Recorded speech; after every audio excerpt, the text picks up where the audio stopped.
beyond all of your professional work, which we've discussed so far, about a year ago, you wrote a newsletter, an article in your newsletter called Behind the Curtain: What It Feels Like to Work in AI Right Now, Fear, FOMO, and the Scientific Exodus Driven by ChatGPT.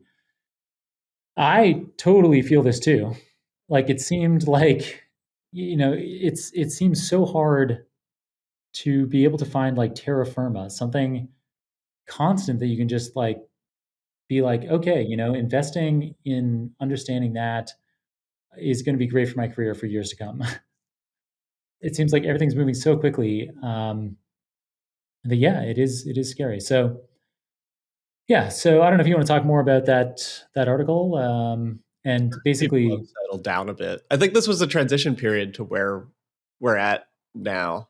Sorry to cut you off a little bit, but it's like we're the pace is just so high. But I think there are fundamentals that you still like. Learning how to use language models is good. Like it's almost like when I started my PhD. It's like learning anything to do with deep learning and PyTorch and all these things is good. And I think like Hugging Face Transformers is a place to start with things. It's good to like play with different models. I think it's like an in vogue thing in the industry to be like, oh, their code isn't very good, it's not very optimized. But like if you're a first year grad student, it's like easy to play with a ton of models, and that's what their business is about. Is like enabling people to use this, and like those things pay off. Like I play with stupid AI things. Like I transform my newsletter into like AI generated voice stuff, and just getting used to working with all of these things is now the like fundamental skill that will pay off in 10 to 20 years, because there still probably will be something like an open AI API. It'll just be much better. And that's like Carpethy's take that language models are like a new computer processor type of thing. They're just a fundamental computing unit worth getting used to. That is worth getting used to. And this article was when we were all kind of readjusting to this. Like, I think it's actually a bit better now. I think there's still a lot of people complaining.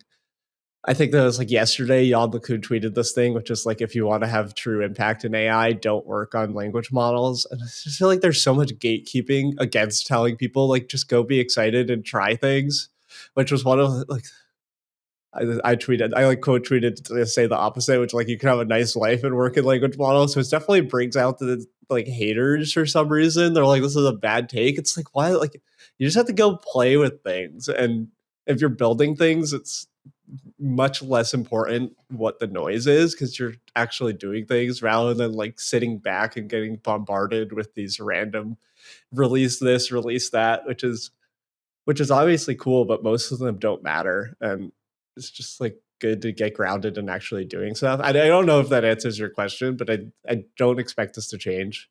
This is fundamentally driven by the VC cycle, where it's until these companies that get really ridiculous funding rounds start to die, like we're going to be in this cycle where there are so many releases all the time, because that's what all these startups need to do to get customer inbound, to get PR. It's like until these companies start dying, it's going to be the same. And then after that is this aggregation phase and collapse. But we don't know if that's going to be a year or 5 years from now.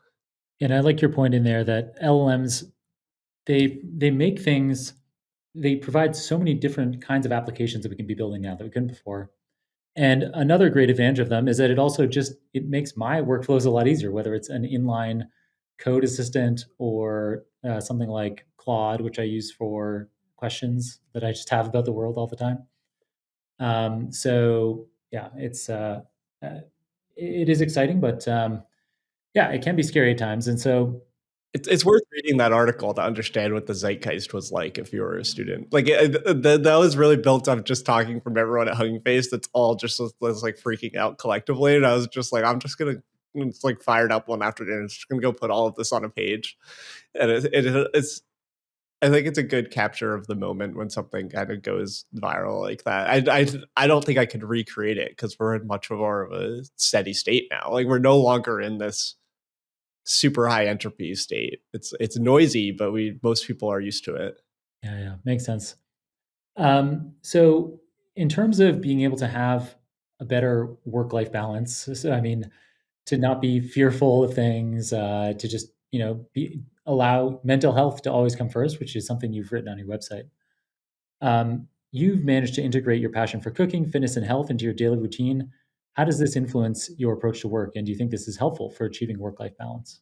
Yeah, I think the realistic take on what I do is like a kind of contrived, partially what I'm like still self-identify as because it helps me be healthy. Because I have a long history of endurance sports from college and growing up, and I still do some of this stuff. And it's like a basic rule tree of like, do I sleep well? Yes or no. And if the answer is no, it's like I feel during training, and it's like I just wanted to feel good at these things, and it's I just lean into this enough to make it obvious that it'll like not work late. It's like I don't need to. But obviously like things come up, but I don't think I've ever done an all-nighter at grad school or anything. Like it's and this is how it works for me is like training and trail running and getting outside.